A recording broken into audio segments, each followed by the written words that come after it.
Okay, take two. Hey guys, we're live again at IntimacyTV. I'm Mel, and today I am here with Vanessa from the French Organic Company. How are you? I'm good, how are you? I'm really good.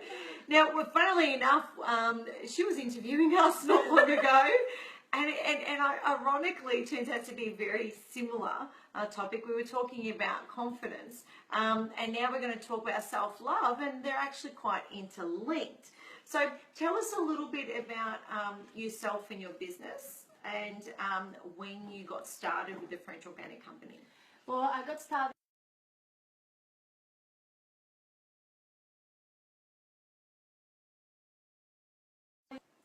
Okay. Oh, we're back. We're back. I think we're having a bit of issue. We're having a bit of internet problem, so bear with us. So I started about 4 or 5 years ago with the French Organic Company, importing organic cosmetic from France.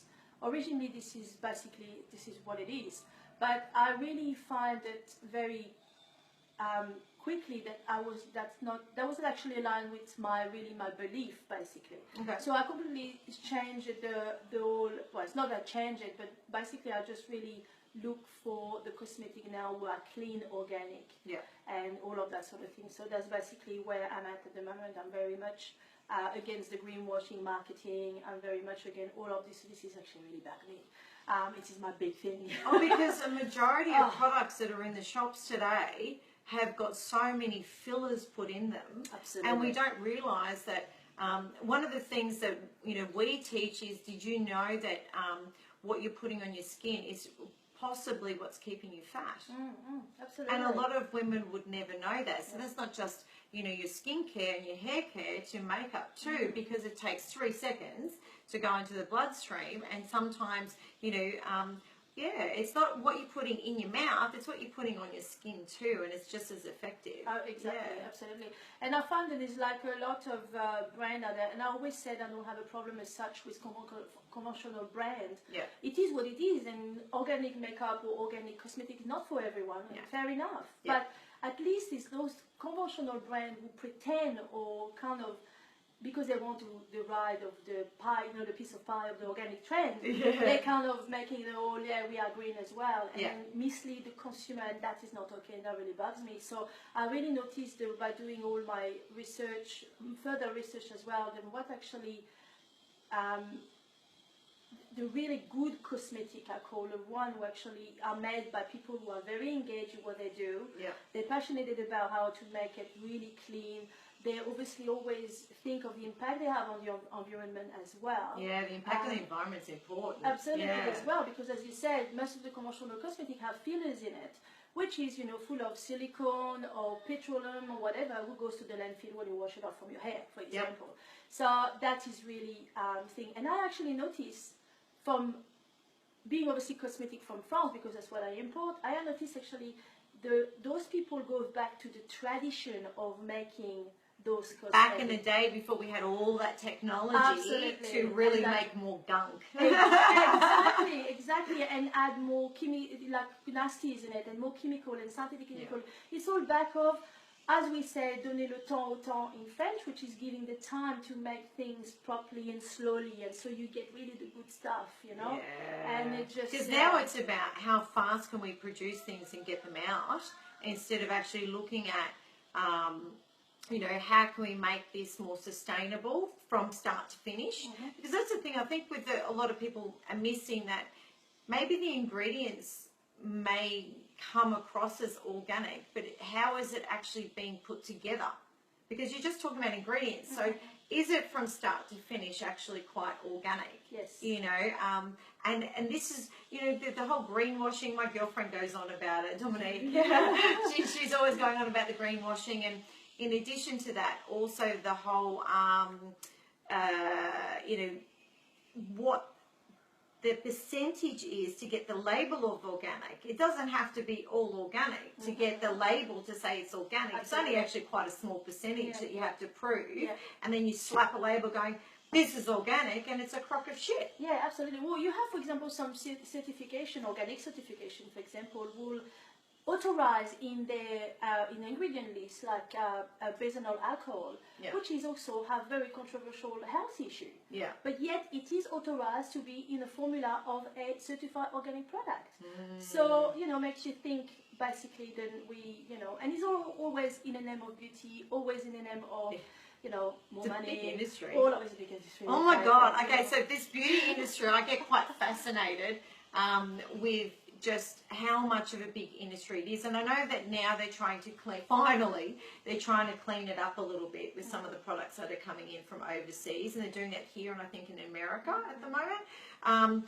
But when it comes to, it's a massive industry, and if you go through any woman's magazine, you know, majority of the magazine is going to be clothes and makeup, you know, pretty much. And the money that they drop is, quite frankly, ridiculous for these advertising campaigns, for basically buying lots of crappy made products, to be honest with you. I was quite surprised at some of the massive labels that are really quite toxic. And I was like, oh, I might not be using them anymore.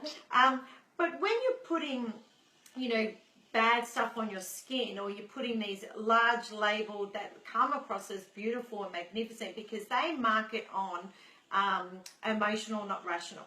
Exactly. Okay, so 80% of us choose things based on an emotional feeling. So those brands are using emotions to actually make you want to purchase that product. And they're not going on the logical, the rational. Now, we're talking about the rational here, and the rational is you need to think about, you know, what you're putting on your skin. So in addition to that, so we already know that, well, if you didn't, by the way, that there's a lot of crappy products out there with very big labels on them, and a lot of money being, you know, put into advertising and marketing to attract you emotionally. Now, with self-love, we were talking about confidence before, and Jane and I were actually interviewing, you were interviewing Jane and myself, and we were talking about, you know, confidence, and for us, some of our confidence comes from getting up in the morning and actually putting makeup and hair on. So we were talking, when I asked you just before this interview, you know, we talk about what is our why, and, you know, if we're talking about self-love, for a lot of women, self-love does connect with hair and makeup. How do you actually feel about that, though? It's more than that for you, isn't it? Yeah. For me, it's like what actually represent the cosmetic represent, I feel, especially in regard to self-love. This is because the industry has done that to women as well. I really believe it has done that. It's just like with all of this advertising and everything, they say you need these to be more beautiful. You need these to be more, whatever, more attractive, more seductive, more feminine, more whatever it might be. And that really, to me, it's like, just, it is frustrating if you don't look this size. And also, I used to be a professional photographer. So let me tell, we can hear your shushing, by the way, in the background. Okay, we're back. Yeah, as a professional photographer, I can tell you right now, we photograph these women, and they are, the images, you know, today, it's a lot, you can do a lot more with it, but they're literally, that's not what they look like. That's not what their skin looks like. That's not what their body shape looks like. The photographers are completely changing and messing around. They even make these women look freaking taller. You know, I remember seeing this Facebook, it was like a little movie thing, and it was showing this average looking woman, or what we would, you know, when you're talking about what we're talking about, what the advertising puts out, you know, actually I'm going to say a normal freaking woman.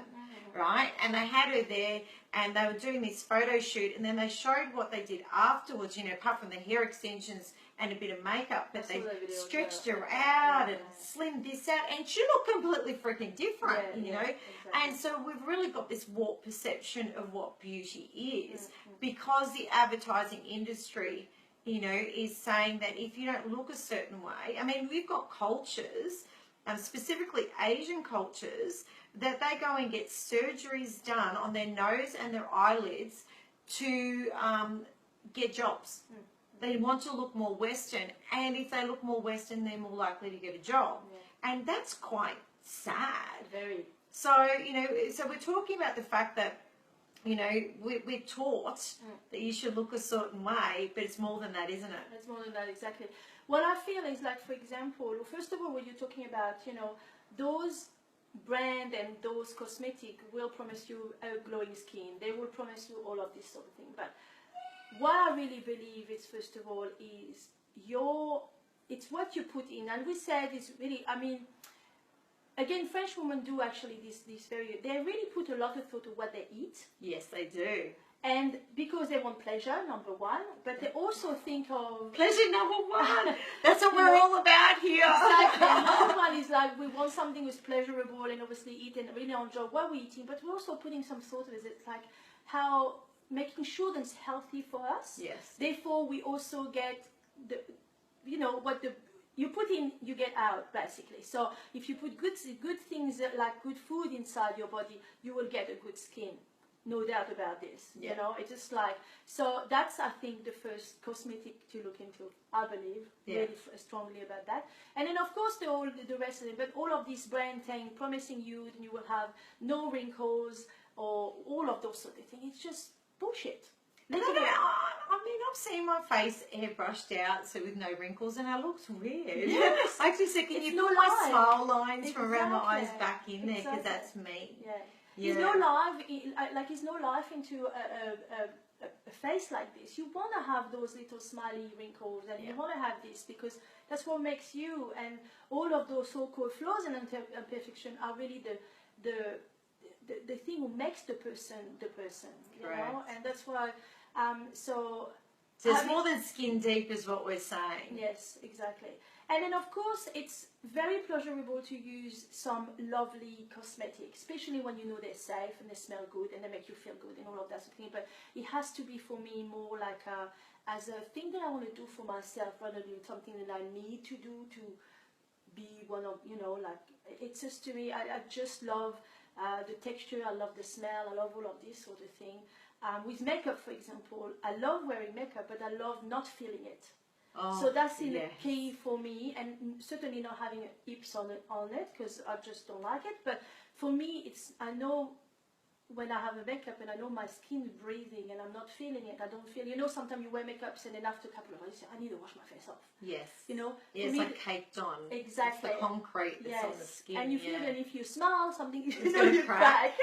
You know, so that's a really key, and this is the difference, for example, with my makeup, or the makeup I sell, which is rice powder rather than mineral, because I found a mineral actually, rice powder really kind of blend into your skin, allowed your skin to breathe nicely, rather than mineral kind of sit on it and doesn't actually give the same result. Preference, it's only about the preference, but this is where it goes. So yeah, so that's you know, that's where self-love. So I don't think, to me, it's like, regardless how much makeup you put on, unless if you don't love yourself first, it's not going to make any difference. In fact, I really believe it's going to make you more inadequate. Yes. Because you will always want to look for the next things and the next thing and the next things. And it's a mask. It becomes an actual physical mask that you're putting on. Exactly. And you're creating somebody else, and you're not being authentic with who you are. Yeah. Which I think you mentioned something. You did something about the mask once, didn't you? We've done a few videos on, you know, the mask, and they're talking about. Well, we're live here. You come and join us. You're going to come and say hello to the people on the camera and go, hi. When you're wearing a mask, you need to be very careful, because in this situation, we are talking about a mask, but we're doing it in the way of makeup being your mask. You know, we've got different masks that we put on, and it's okay to have a mask to get you through a specific situation, but when it becomes your identity is when I think it becomes a problem. And so you're right, the makeup would be then. There we are, we're back again. So you want.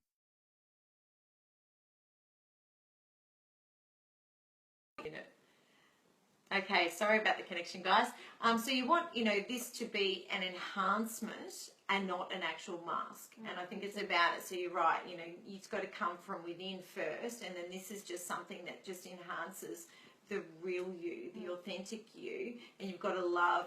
The love has to come from inside and not from a container. Exactly. Yeah. Important stuff. Yeah, yes. I just love it. And then of course you can, people love cosmetic for different reasons, but when it's actually to wear that mask or to actually think, then that's where you kind of have to look in the mirror, as we were talking about, you were saying before the interview previously about, looking and loving what you're actually seeing. Yes. Then, yeah. enjoy the Now, unless it's Halloween, of course, which we've just had, then feel free to put as much makeup on and create that mask. Completely, yeah. But otherwise, we're like, maybe not. Well, thank you so much for joining us today. Until our next episode, we will see you next time on Intimacy TV. Thanks. Bye-bye. Bye.